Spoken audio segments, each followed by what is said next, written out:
زندگی کیا ہے؟ زندگی ایک کتاب ہے جس کے پہلے صفحے پر پیدائش اور آخر میں موت لکھا ہوا ہے۔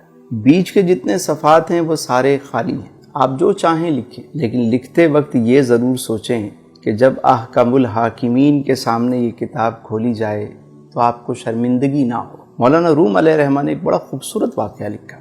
آپ فرماتے ہیں کہ ایک شخص کو ایک قیمتی ہیرا ملا، انمول ہیرا۔ وہ اسے لے کر جوہری کے پاس گیا اور کہا اس کی قیمت کیا ہوگی؟ تو جوہری نے اسے دیکھا تو کہا کہ میں اپنی پوری دکان بھی دے دوں تو اس کی قیمت ادا نہیں ہو سکتی، اس پورے سرافہ بازار میں کوئی بھی اس کی قیمت نہیں دے سکتا۔ تم ایک کام کرو، اس کو لے کر بادشاہ وقت کے پاس جاؤ، ہو سکتا ہے وہ اس کی قیمت دے دے۔ وہ شخص وہ ہیرا لے کر بادشاہ کے پاس گیا۔ بادشاہ نے جب اسے دیکھا تو وزیر سے پوچھا اس کی مالیت کیا ہے؟ بادشاہ کو بتایا گیا بادشاہ سلامت اگر ہم اپنا تخت و تاج بھی دے دیں تو اس کی قیمت ادا نہیں ہو سکتی، یہ ایک انمول ہیرا ہے۔ بادشاہ نے کہا بھائی کسی قیمت پہ بھی مجھے چاہیے۔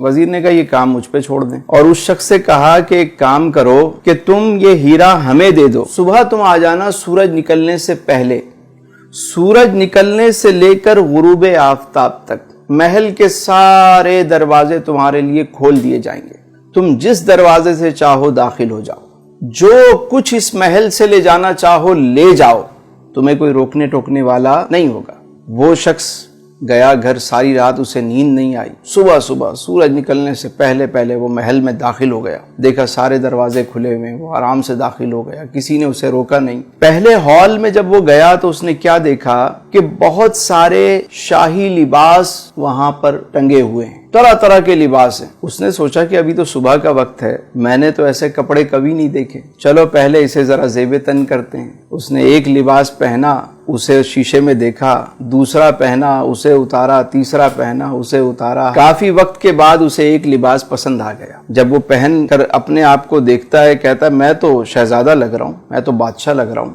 اب وہ آگے چلا، آگے جب گیا تو وزیر موصوف نے کیا کیا، دوسرے ہال میں طرح طرح کے شاہی کھانے چنے ہوئے، دسترخوان لگا ہوا ہے اور تازہ کھانے پکا کے رکھے گئے ہیں، خوشبو آ رہی ہے۔ اب یہ شخص پوری رات کا جاگا ہوا، بھوک سے اس کا برا حال تھا۔ اس نے جب ایسے کھانے دیکھے تو اس کی بھوک اور بڑھ گئی، ایک کھانے پہ ٹوٹ پڑا، کبھی اسے کھا رہا ہے، کبھی اسے کھا رہا ہے، کبھی اسے۔ جب اس نے سیر ہو کر کھایا، شکم سیری ہو گئی، تو پھر یہ آگے چلا۔ اگلے ہال میں کیا منظر دیکھتا ہے کہ وہاں شاہی بستر لگا ہوا ہے، کنیزیں جو ہیں وہ پنکھے لے کر کھڑی ہوئی۔ اس نے سوچا کہ ابھی تو صبح کا وقت ہے، ابھی تو بہت وقت پڑا ہوا ہے، کیوں نہ میں تھوڑی دیر آرام کر لوں۔ یہ شاہی بستر پر لیٹتا ہے، کنیزیں پنکھا جلتی ہیں، اور یہ جو پوری رات کا جاگا ہوا، پیٹ بھر کے کھانا کھایا ہوا، اب جب یہ سویا تو اللہ طول اچانک اس کی آنکھ کھلی تو دیکھا کہ دربان اس کو اٹھا رہے ہیں۔ جیسے ہی اس کی آنکھ کھلی انہوں نے کہا بھائی وقت ختم ہو گیا، سورج غروب ہو گیا،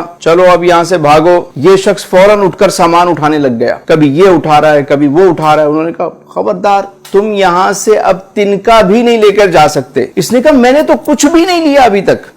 تمہاری مرضی، وقت ختم ہو گیا۔ اٹھا کے اس کو محل سے باہر پھینک دیا۔ مولانا روم فرماتے ہیں کہ جس طرح اس شخص کو قیمتی ہیرا ملا، انمول ہیرا، اور اس نے اسے ضائع کر دیا۔ اگر وہ چاہتا تو سارا دن بجائے اچھے لباس پہننے کے، اچھے کھانے کھانے کے، ایک معقول لباس پہن لیتا، مختصر سا کھانا کھا لیتا اور آرام کی قربانی دے دیتا، اور وہ سامان اٹھا کے باہر رکھتا رہتا۔ جب شام کو وہاں سے نکالا جاتا تو اس کا اپنا محل تیار ہو چکا ہوتا، لیکن اس نے اپنے انمول ہیرے کو ضائع کر دیا۔ اسی طرح ہم دنیا میں آئے ہیں تو یہاں پہ ہم اچھے لباس، سوٹڈ بوٹڈ، بس ہمارا مرنا جینا جو ہے وہ بس لباس پہ ہے۔ کچھ زندہ رہنے کے لیے کھاتے ہیں اور کچھ کھانے کے لیے زندہ رہتے ہیں، مقصد ہی کھانا ہے، کھائے جا رہے ہیں اور اس کے بعد سونے میں وقت ضائع ہو جاتا ہے۔ یاد رکھیے جب موت کا وقت آتا ہے نا تو انسان کہتا ہے کہ مجھے تھوڑی سی مہلت دے دو، میں 2 رکعت نفل ادا کر لوں، اے فرشتوں مجھے کچھ موقع دو کہ میں 1 مرتبہ سبحان اللہ کہوں،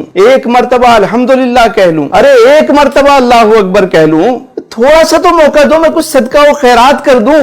فرشتے کہتے ہیں تجھے جو وقت ملنا تھا سو مل گیا، ٹائم از اوور، اب چلو۔ تو عقل مند وہ ہے کہ جسے جتنا دنیا میں رہنا ہے اتنا دنیا کی تیاری کرے، اور جتنا عرصہ قبر و آخرت میں رہنا ہے اتنی اس کی تیاری کرے۔